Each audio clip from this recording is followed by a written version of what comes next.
وبه نستعين وهو خير موفق المعين ثم الصلاة والسلام على سيدنا محمد وآله الطيبين الطاهرين اللهم صل على محمد وآل محمد لا سيما بقية الله في الأرضين روحي وأرواح العالمين لتراب مقدمهم الفداء واللعن الدائم على أعدائهم أجمعين. Initially, I was thinking about continuing the topic that started a few nights ago about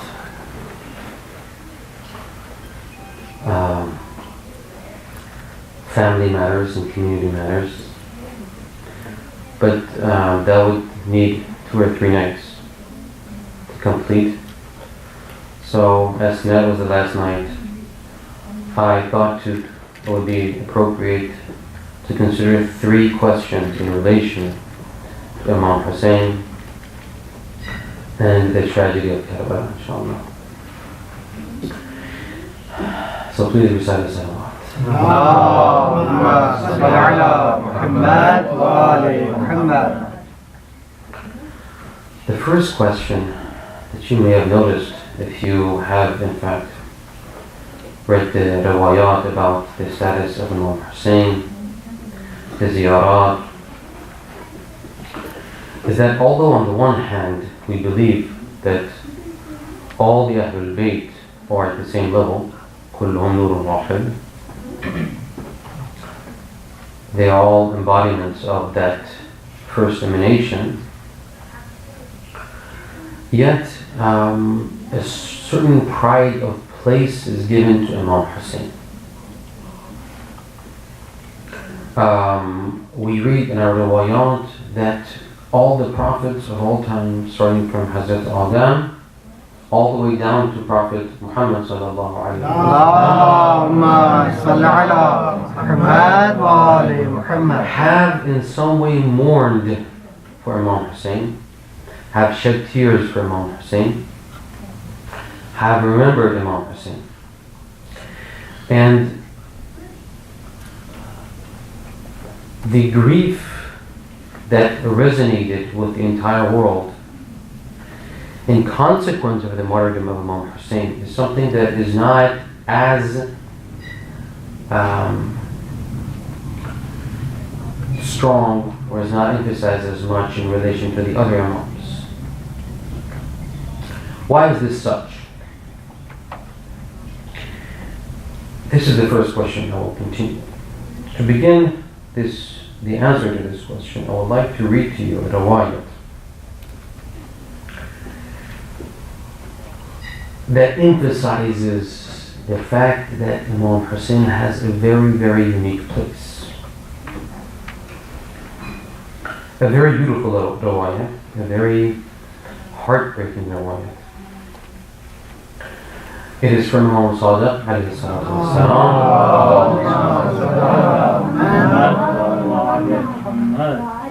عن أبي عبد الله عليه الصلاة والسلام قال كان النبي في بيت أم سلمة.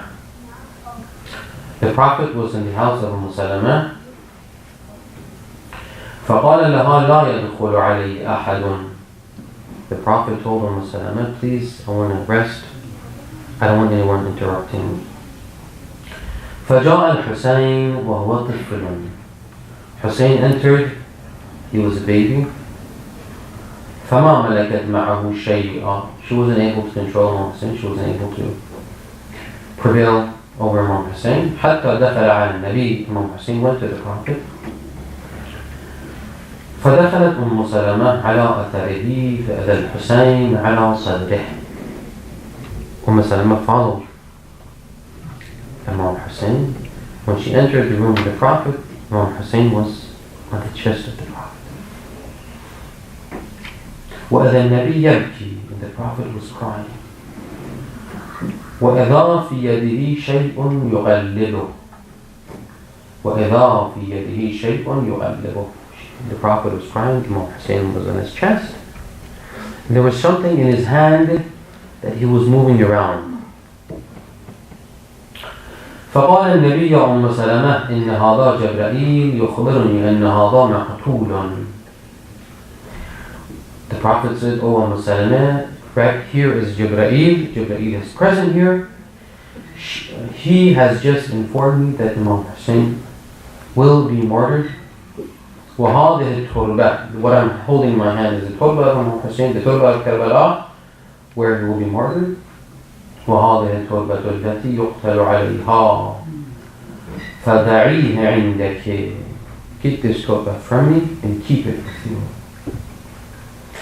فإذا صارت دما فقد قتل حبيبي. In later years, when you see this turba become bloody, become red, become bloody, you would know that Imam Hussain has been martyred.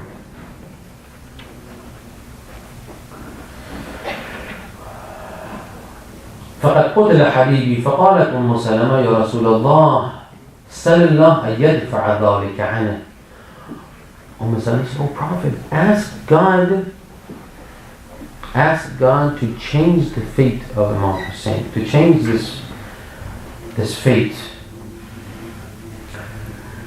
قال قد فعلت فأوحى الله عز وجل. The Prophet said, I actually asked God to change the fate, but God answered, إن له درجة لا ينالها أحد من المخلوقين. إن للحسين درجة لا ينالها أحد من المخلوقين. Imam Hussain has such a status that no other creature or being is able to match. أحد من المخلوقين. That includes the Imams. None of the Imams even is at the status of Imam Hussain. وأن له شيعة يشفعون فيشفعون.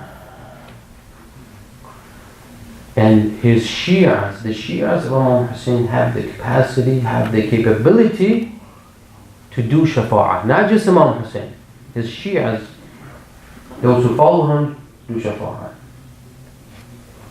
وأن المهدي من ولده وأن المهدي من ولده فطوبى لمن كان من أولياء الحسين وشيعته هم الله الفائزون يوم القيامة. So according to this riwayat and according to other riwayat, Imam Hussain has a unique place, such that no other Imam even is comparable to Imam Hussain. Yet there are other riwayat, interestingly, this is where the paradox appears. There are other riwayat, in addition to the initial paradox that I mentioned, where we believe that all the Imams are at the same level, but there are riwayat that say Amir al-Mu'mineen is the best of all the Ahlul Bayt.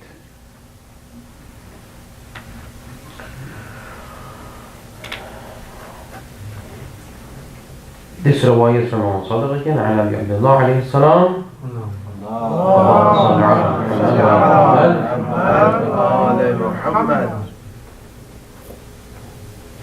قال بين رسول الله صلى الله عليه وآله في منزل فاطمة والحسين في حجره.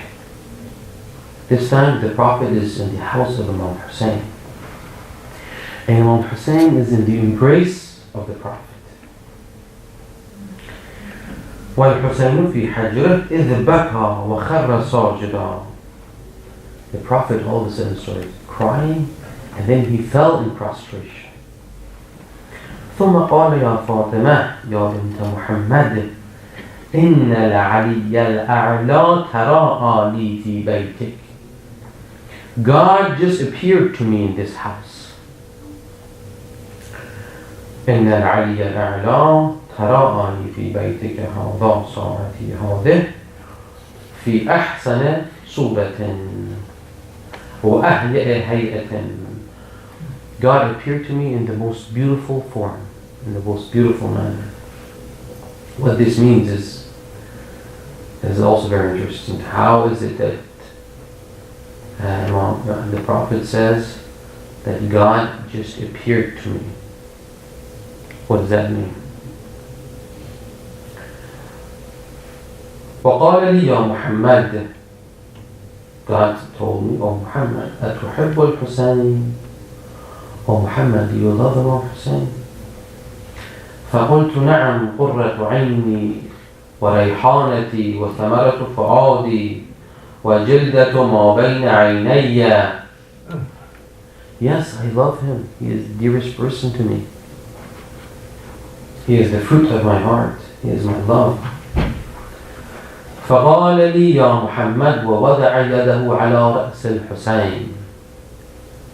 The Prophet said, oh Muhammad, and then God put his hand on the head of Imam Hussain. بورك من مولود عليه بركاتي وصلواتي ورحمتي ورضواني ولعنتي وسخطي وعذابي وخزي ونكالي على من قتله وناصبه وناواه ونازعه. This is a very blessed child. Upon him is my blessings. I am pleased with him. And upon his enemies is my curse. أما إنه سيد الشهداء من الأولين والآخرين في الدنيا والآخرة. He is the master of all martyrs. So when we call Imam Hussain Sayyid al-Shuhada, this is a title given to Imam Hussain by God himself. He is Sayyid al-Shuhada. Shuhada includes the Ahlul Bayt as well. He is greater than the Shuhada of the Ahlul Bayt. He is greater than Amir al-Mu'mineen. وسيد شباب أهل الجنة من الخلق أجمعين. But then it says وأبوه أفضل منه. وأبوه أفضل منه. Imam Ali is even greater than him. He is Sayyid al-Shuhada, but Imam Ali is greater than him. Paradox. فأبرئه السلام. Then God tells the Prophet to relay his salams to Amir al-Mu'mineen. And then the Riwayat continues another couple lines. What is an additionally interesting thing about this Riwayat is that the Urafa, particularly Ayatollah Pahlavani rahmatullah, talking about Pahlavani being one of the great students of Allama Tabatabai, passed away a few years ago. His younger brother is still alive in Tehran. He's also a very great mystic. Ayatollah Pahlavani says that actually God appeared to the Prophet when the Prophet says, this is God that has just appeared to me. And God, when Prophet tells us to Hazrat Fatimah, what is actually happening is God is appearing in the form of Imam Hussain. Imam Hussain is the appearance, the tajalli of God, through which God talks to Amir al-Mu'mineen.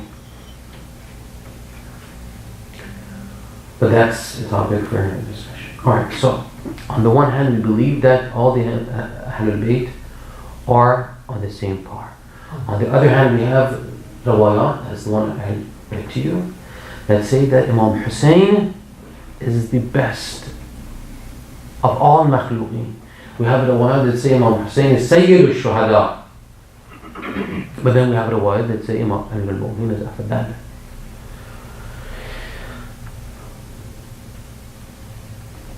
There's another riwayat, an interesting riwayat, that stresses and emphasizes the fact that Amir al-Mu'mineen was the greatest of all Imams. Again from Imam Sadiq alayhi salatu wassalam. Allahumma salli ala Muhammad wa ala Muhammad. Yunus ibn Abi Wahhab says, I went to Imam Sadiq قال دخلت المدينة فأتيت أبا عبد الله فقلت جعلت فداك أتيتك ولم أزر أمير المؤمنين.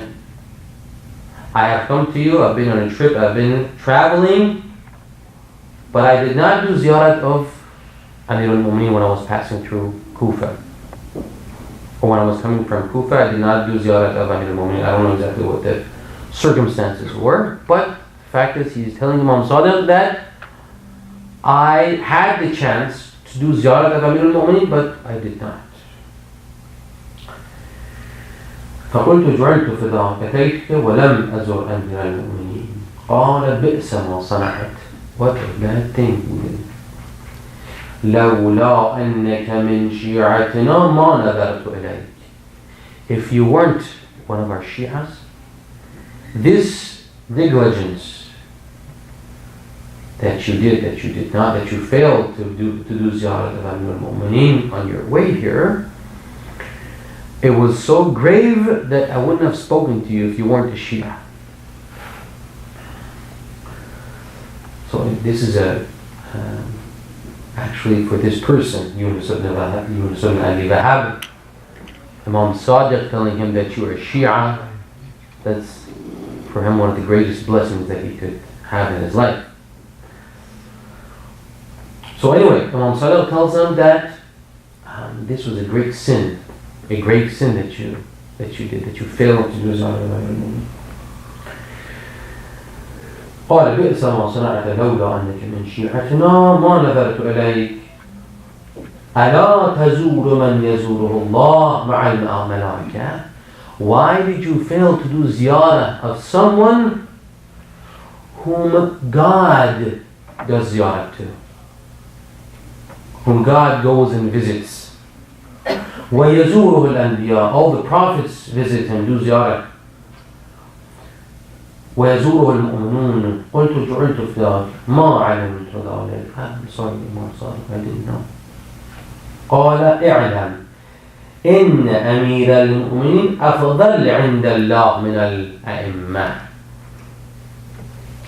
Indeed, Amir al-Mu'mineen is, in the eyes of God, the greatest of the Imams.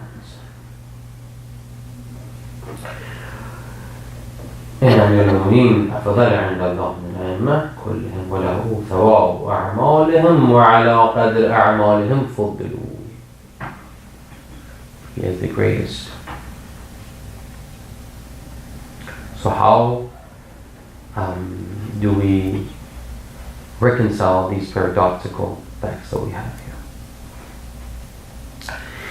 The solution to this is based on the riwayat of the Ahlul Bayt. There is a difference between the spiritual and existential level of the Imams on the one hand, and their capacity and their function as vehicles of divine mercy, conveying divine mercy to the world and to humankind. There's a difference between these two.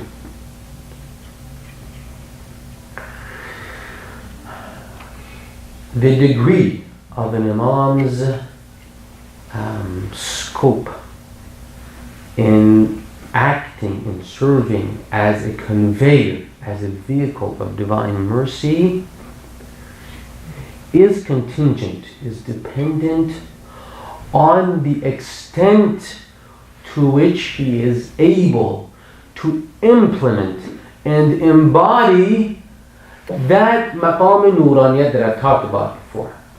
That luminous station of the Ahlul Bayt. أول ما خلق الله نور محمد. The extent to which an Imam is capable of implementing, of, what would be a better word, of exercising that maqam nuraniyat in this world, that determines the scope of his capacity in serving and functioning as the vehicle of divine mercy and bringing all people to God. Whereas the level of spirituality of an imam, the existential loftiness of an imam, is determined by his comprehension of the maqam al-nuraniyat. So there's a difference. One is the comprehension of the maqam al-nuraniyat, and the other is to what extent the imam is able, due to the circumstances of his time, to implement that maqam al-nuraniyat in this world. Now, based on the riwayah that we have, Amir al-Mu'mineen was the nafs of the Prophet, according to the ayah of Muwahala. In his comprehension of that maqam al-nuraniyat was at the highest level possible. And that's why he is the greatest of all. His existential level is above all other imams. But the fact is that no other imam had the opportunity to carry out, to implement that maqam al-nuraniyat in this world as did Imam Hussain. All these sacrifices they did, all the sufferings that he went through,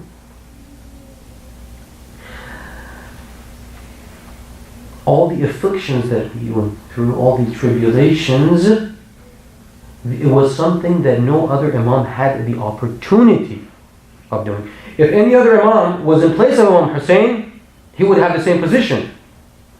It's not a matter, so in their essence and substance, they're one thing, except for Imam Ali, which is above all. Imam Ali and the Prophet are above all.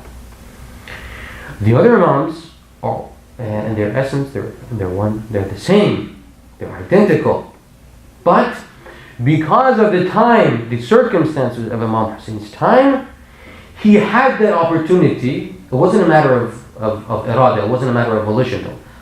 It was God had determined that at that time, and the historical circumstances had progressed in a way that at that time, Imam Hussain, as the Viceroy of God, as the Khalifatullah, had the opportunity to implement that maqam al-nuraniyat in the strongest, most effective way possible in this world.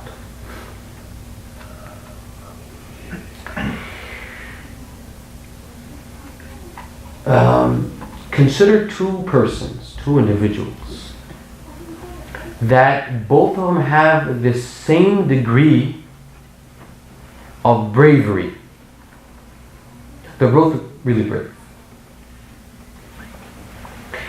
Yet one of them lives in a peaceful village somewhere away from all wars, all battles. Okay?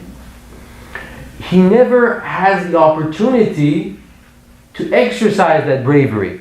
Whereas another person with the same degree of bravery lives in a place where there's war going on. Obviously, he exercises his bravery, he becomes famous, he becomes popular. He acquires a status that distinguishes him from everyone else. Both persons are at the same level in terms of their bravery. One has the opportunity to implement it, the other one does not.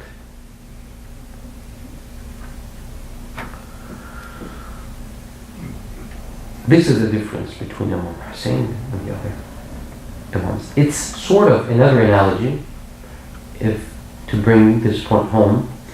It's sort of like the difference between ni'am al-batiniyah and ni'am al-zahiriyah. Between the esoteric blessings and bounties of God and the exoteric, the zahiri blessings and bounties of God.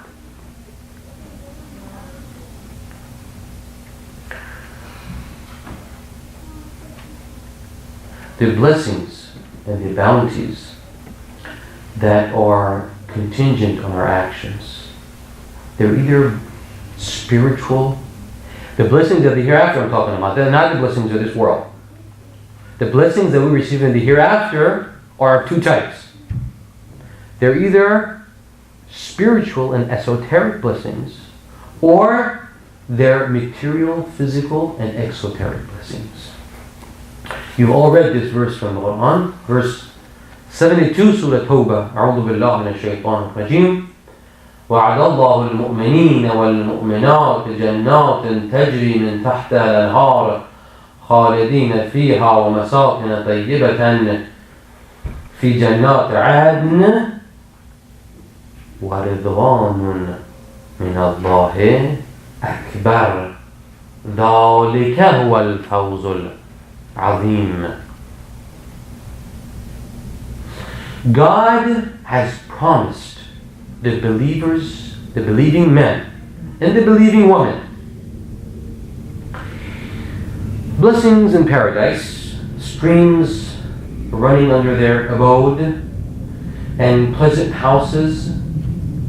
Yet, vav here is most likely, according to the commentators of the Quran, the waw here, what is the one? It's called waw istinafiya.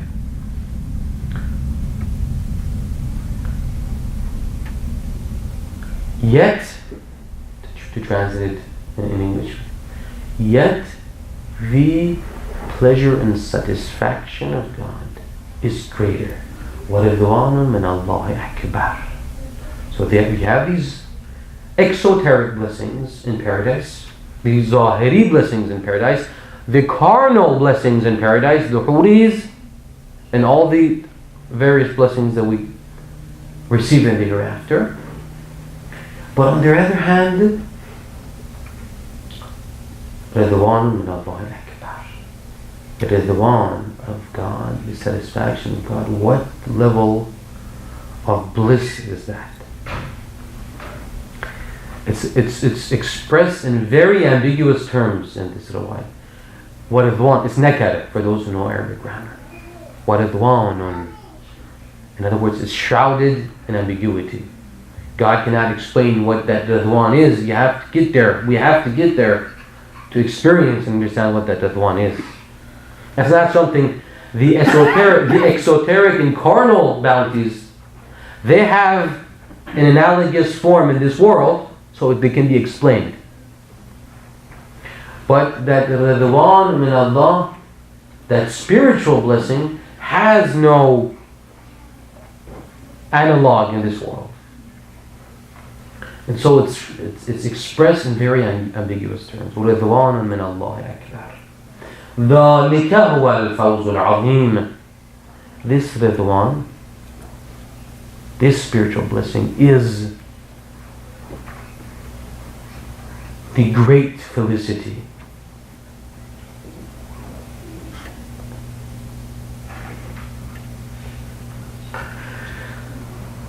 So there are certain, you might have read the riwayat. There's a lot of these riwayat in Arabic. Like if you open Al-Mafatih al-Janan, they have different a'mal of different months. There are riwayat that say, for instance, if you do this action, it is as though you have been to 1,000 hajj. I'm sure you've read a riwayat like that. When it says it's as though you've been to 1,000 hajj, it means that the exoteric blessings that one acquires through going to hajj, we can acquire 1,000 times that amount by doing this action. But that spiritual change, that spiritual blessing, that spiritual perfection that can come through hajj, and hajj alone, is not something that you can achieve or acquire through anything else.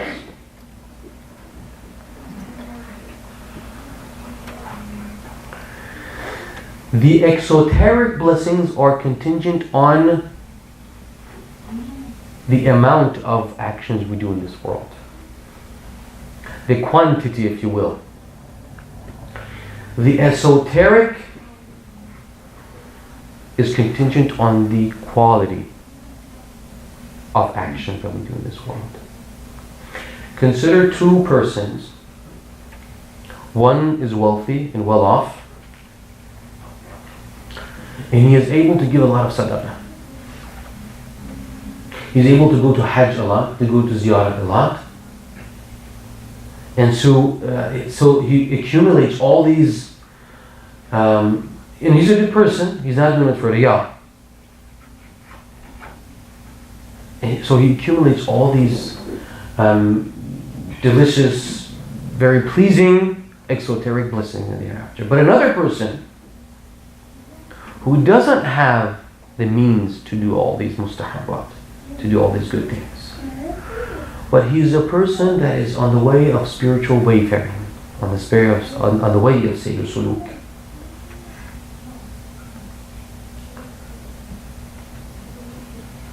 He moves beyond the exoteric blessings. He achieves to this status, he attains to the status where he experiences and tastes the Ridwan of God.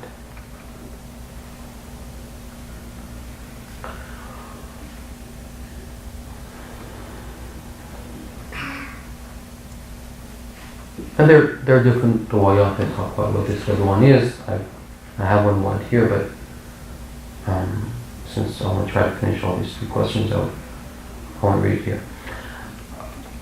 The same way with the maqam of the Ahlul Bayt.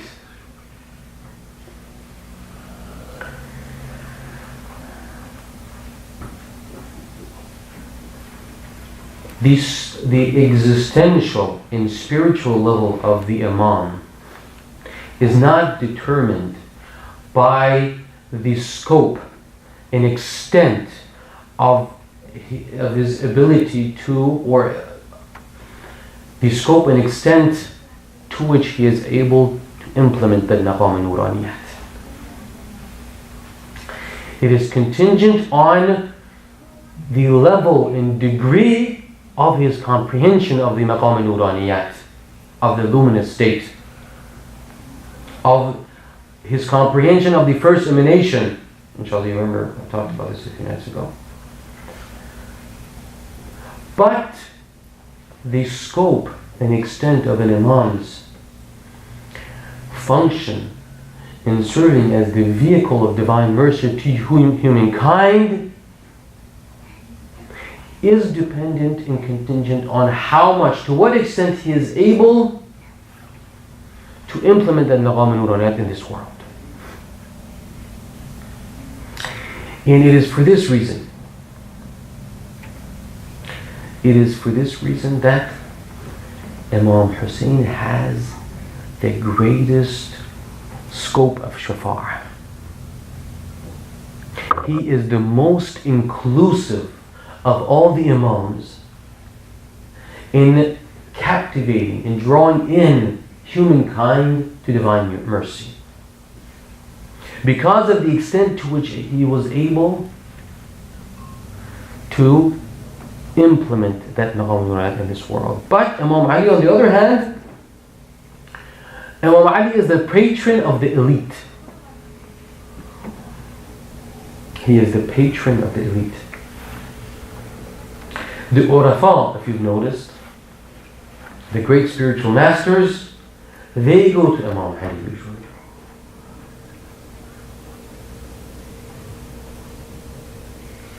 They go to Imam Ali.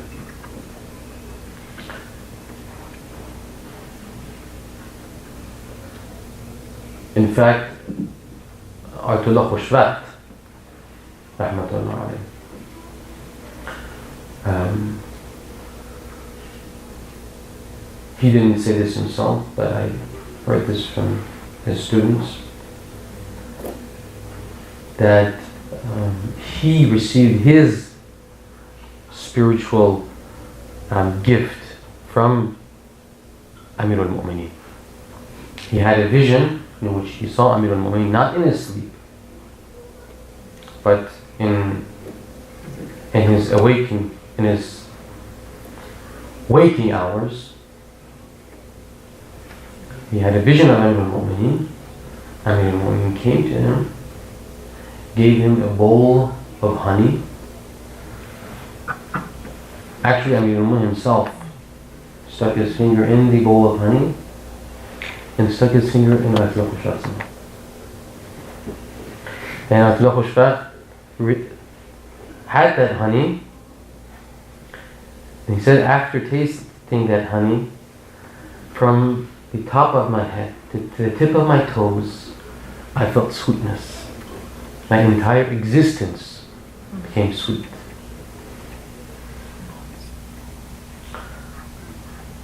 So Imam Hussain has the vastest safina, the vastest reach in bringing in humanity to divine mercy. But Imam Ali has the strongest. He gives favor only to special people, only to the elite of mu'mineen, to the elite of the spiritual people. And this explains the seeming discrepancy between the rawat that we have. On the one hand, we have rawat that say Imam Hussain has a station that no other Imam enjoys. On the other hand, we have rawat that say Amir al-Mu'mineen is the greatest person. This is the explanation.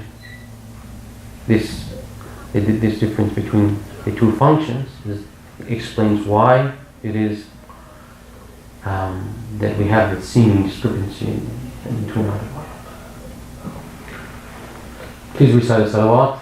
Allahumma salli ala Muhammad wa ali Muhammad. Should I start the second question? All right. Please recite another salawat. Allahumma salli ala Muhammad wa ali Muhammad. The second question concerning Imam Hussain and the tragedy of Karbala concerns this phenomena that, again, I'm sure you have heard about, and you've read about, and you know that when Imam Hussain died, when Imam Hussain was slain, the skies turned dark. We are told, and blood oozed out of all rocks. Every rock that was picked up on that day, there was blood underneath it. And in fact, we are told, I haven't seen this myself, but we are told that the true Turba of Imam Hussain, the Turba that is very, very near the body of Imam Hussain, that is from the original time, when the event happened. On the day of Ashura, it turns red. I have heard this. I'm not sure. I haven't seen it myself. But this is what I've heard. So what is this? Is this figurative language?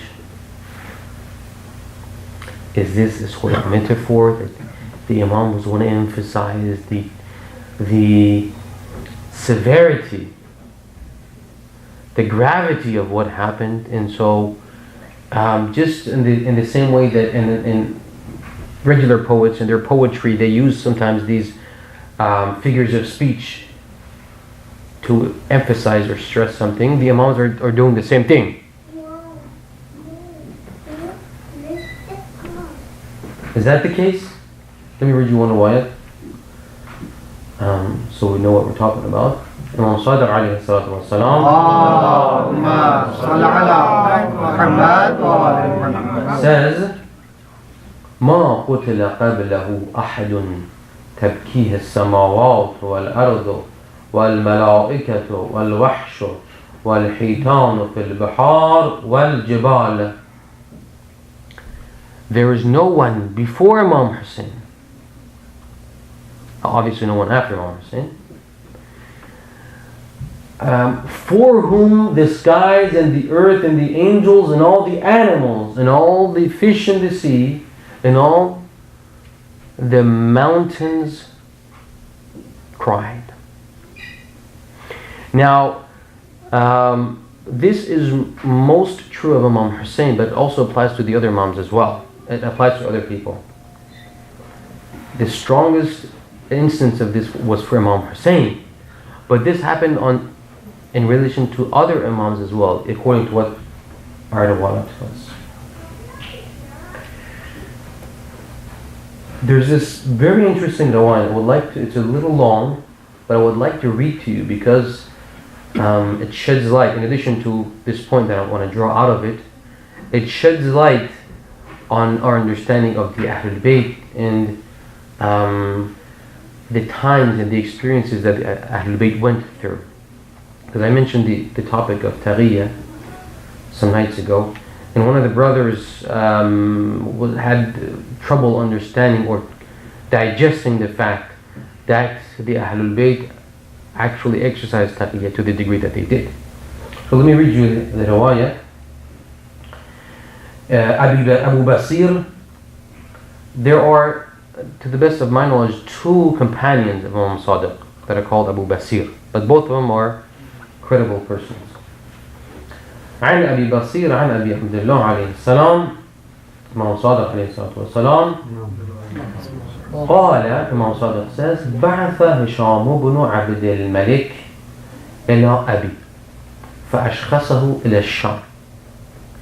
Hisham ibn Abdul Malik, the Marwani Khalifa of the time, asked my father Imam Baqir to go to Sham.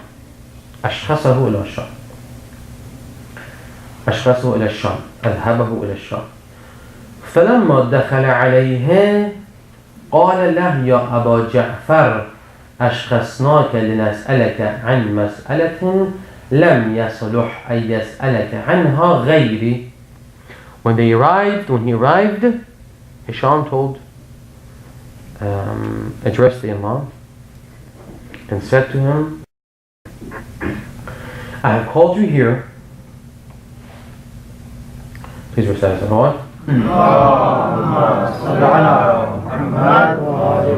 I have called you here to ask you about a question that no one other than myself should ask you this question. In other words, if anyone else asks you this question, you're not allowed to answer. Only I have the right to ask you this question. فلما دخل عليه قال يا أبا جعفر أشخصناك لنسألك عن مسألة لم يصلح أن يسألك عنها غيري ولا أعلم في الأرض خلقا ينبغي أن يعرف أو عرف هذه المسألة إن كان إلا واحد. There is no one, but there is only one person that can answer me. If there is anyone that can answer me, that one person is you. فقال أبي ليسألني أمير المؤمنين عما أحب. ليسألني أمير المؤمنين عما أحب. Imam Baqir addresses Hisham ibn Abdul Malik as Amir al-Mu'mineen.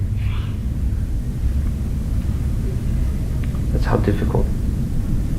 Imam Baqir is in a position, the times are so difficult that for the preservation of faith, for the preservation of the community of the Shia, not for his own life, is compelled to call Hisham ibn Abdul Malik, to refer to Hisham ibn Abdul Malik as Amir al-Mu'mineen. And this happens with the other Imams as well. We have a riwayah where Imam Rida does the same in relation to Ma'mun.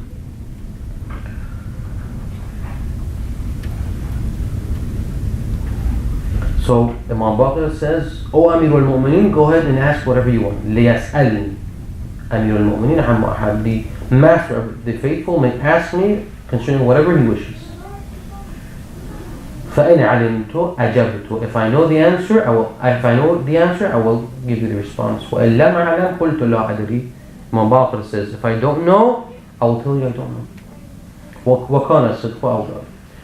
فقال هشام أخبرني عن الليلة التي قتل فيها علي بن أبي طالب بما استدل به الغائب على المصر الذي قتل فيه على قتله وما العلامة فيه للناس فإن علمت ذلك وأحببت فأخبرني. Tell me, O Baqir, O Abu Ja'far, tell me, what was there a sign that happened at the time of the martyrdom of Imam Ali that enabled other people that were not in the same city as Imam Ali, to know that Imam Ali had passed away, that Imam Ali died. He had heard about some certain things that had happened at that time. He wanted to verify with Imam Baqir as to the truth and what actually happened.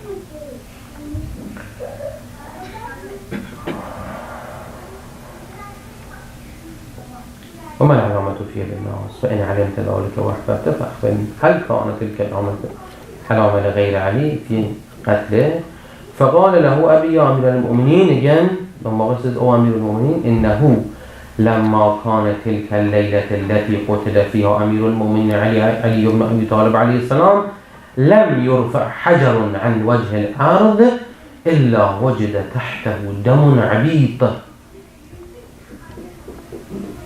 On that night that Amir al-Mu'mineen passed away, the 21st of the month of Ramadan, no stone was removed, no rock was removed, but that under it there was a dark blood under that rock. حتى طلع الفجر, until the dawn of that day. وكذلك كانت الليل, and this has precedence.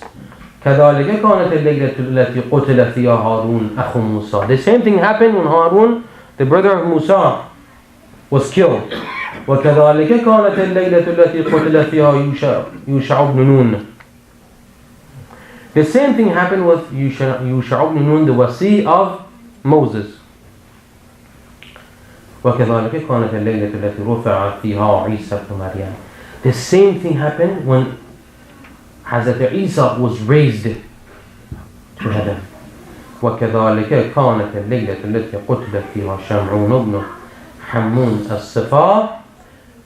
The same thing happened with Sham'un ibn Hammun, the successor to Hazrat Isa.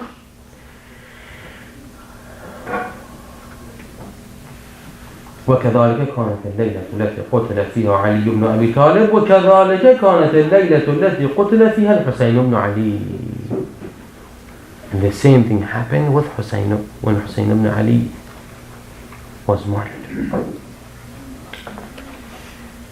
قال فتربد وجه هشام. تربد means أي تغير من الغضب. His face all of a sudden showed rage because of saying that this also happened with Hussein ibn Ali, meaning that your relatives, the Bani Umayyah killed Imam Hussein. This happened. So Hisham becomes really angry. وَهَمَّ أَن يَبْتَشَ بِأَبِيهِ. He was getting ready to do something to Imam Baqir, to do something bad to Imam Baqir. فقال له أبي يا أمير المؤمنين الواجب على العباد الطاعة لإمامهم. الله أكبر. Imam Baqir tells Hisham ibn Abdul Malik alayhi, it is incumbent, O Amir al-Mu'mineen, it is incumbent upon us to carry out the orders of the Amir al-Mu'mineen. And I was only carrying out your orders. When I said these things, I was only carrying out your orders. وإن الذي دعاني إلى أن أجبت أمير المؤمنين فيما سألني عن معرفة له بما يجب له علي من الطاعة. الله أكبر.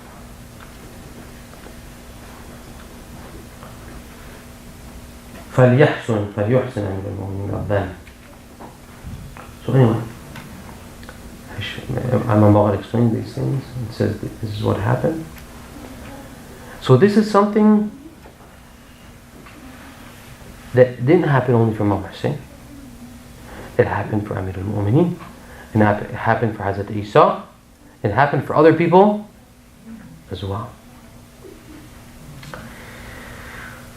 The answer to this, why this is the case, why these things are said about the Ahlul Bayt, and are these in fact figurative expressions of grief, or this is what actually happened? You have to go back to what I explained about the entire world forming one universal whole, one unity, one entity. The universe, the entire cosmos, the world is a hierarchy of existence, but it is at the same time one unified whole. The spiritual and the material realm are in direct contact.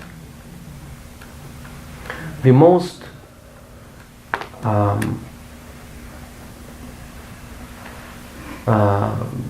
down to earth, the most down to earth testimony or proof of this is what the Murtadin, the ascetics, or what are they called,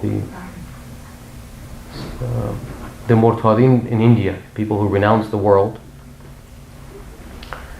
and engage in contemplation, and you've all seen or you might have seen the extraordinary things that they can do that is not explicable in terms of physical laws of nature. Okay?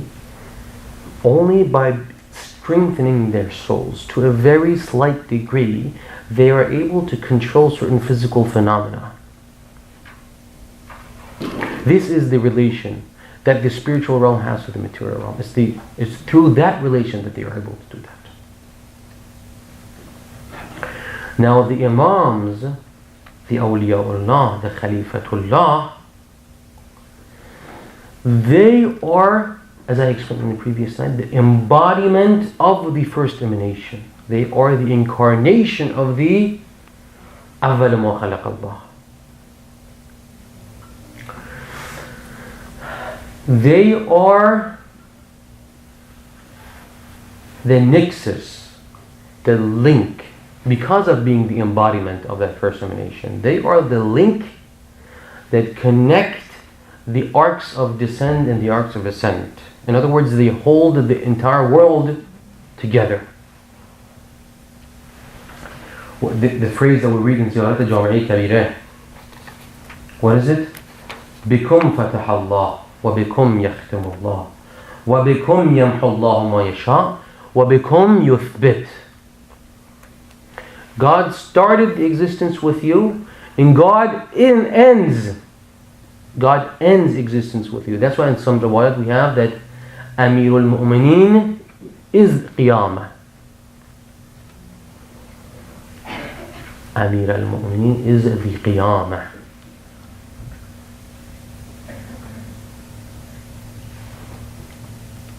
That's this fact, that they are the beginning and they are the end. بكم فتح الله وبكم يختم الله وبكم يمحو الله ما يشاء وبكم يثبت. The bada that happens in this world, everything that happens in this world goes through them. And you have all heard the riwayat that say that if the Imam does not exist, the entire world falls apart. قلت لأبي عبد الله رواية الإمام صادق أتبقى الأرض بغير إمام قال لو بقيت الأرض بغير إمام لصاخت. If the world is left without an Imam, it would implode. It will fall apart. And the reason for this is because they are that link, they are that nexus connecting the arcs of descent and the arc of ascent. They are the embodiment of that first emanation. And so, whatever happens to their body, which is in contact with their soul, is bound to have an effect on the world. When the embodiment, again, go back to what the Murtaz of India do. Are they even comparable to Imam Hussain? They're not even comparable, but they are able to exercise certain extraordinary things. Now Imam Hussain, being the embodiment of that awwal ma khalaq Allah, being the embodiment of all of the names and attributes of God, the most perfect embodiment and incarnation of the names and attributes of God, when he is butchered and slated the way he was in Karbala, the fact that the world did not implode and fall apart is itself surprising. And the fact that it didn't fall apart was because Sajjad was there and he was saved. So in fact, these riwayat are not in any way figurative. They are not figurative. That's how it actually happened. And the reason is because of the relation. Again, we have to see the world as a unity. It's a unified whole. The Imam is the head, is the manager of this universe. By God's leave, by God's permission. Everything is attuned. Everything in the world is attuned to the spirit of the Imam. Everything in the world. So it is only natural that when such a huge calamity happens to the Imam, these extraordinary phenomena would appear. The third question, inshallah some other time.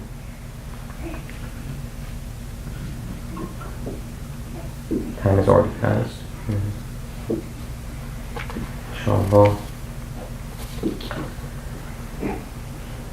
On a later trip, inshallah, if there is another trip here, inshallah, we might talk about that. Sallallahu alayhi ya Aba Abdullah.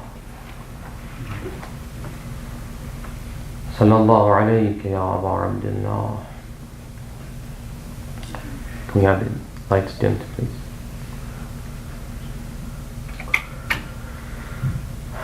Sallallahu alayka ya Aba Abdullah.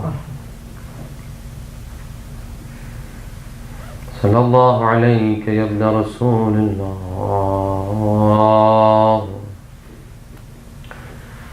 Tonight is the night of the 12th of Muharram. It is the night of the 12th of Muharram. And according to some accounts, according to some reports, tonight is the night of the martyrdom of Imam Sajjad. Ya Zayn al-Abidin, Ya Ali ibn al-Hussain, Ya Ali ibn al-Hussain,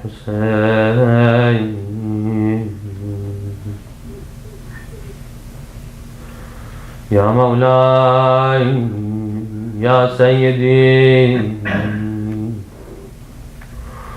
Ya Mawlai, Ya Sayyidi, Ya Mawlai, Ya Sayyidi.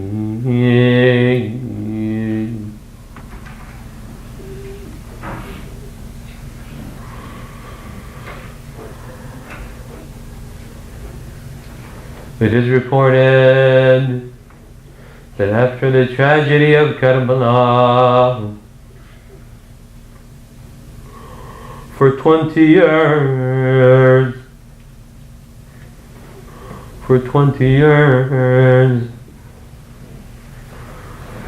Imam Sajjad, Imam Zain al-Abidin cried in remembrance of his father.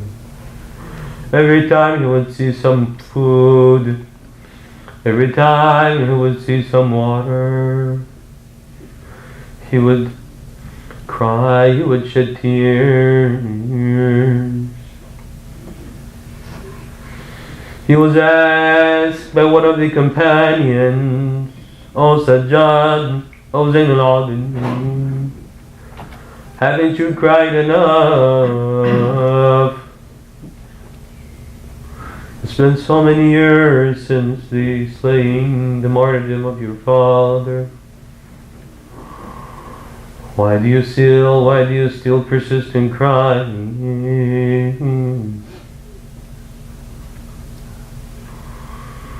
Imam Sajjad replied, "Haven't you heard the story of Yaqub in the Quran? He had 12 sons. Only one of the 12 sons he lost. He had 11 sons with him. And that one son that he had lost, he knew that he was alive. Yaqub knew that Yusuf was alive. Yaqub knew that Yusuf was only a few days away. But he cried and wept for so many years until he lost his sight.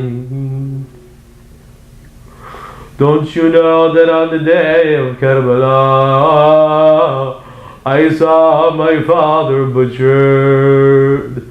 I saw my brother butchered.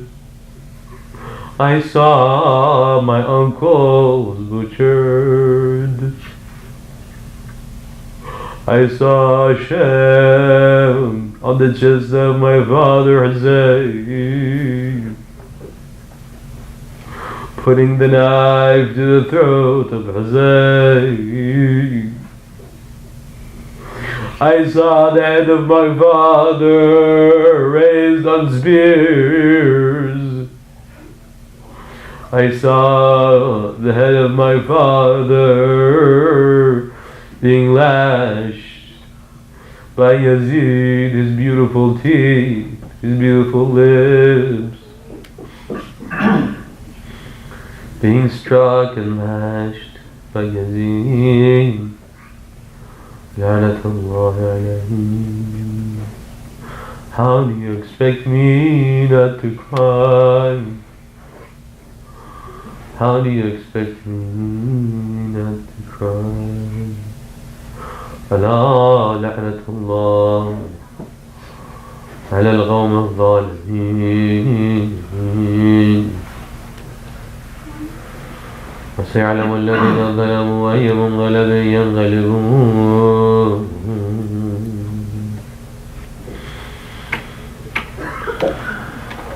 يا حسين يا حسين يا حسين يا حسين يا حسين يا حسين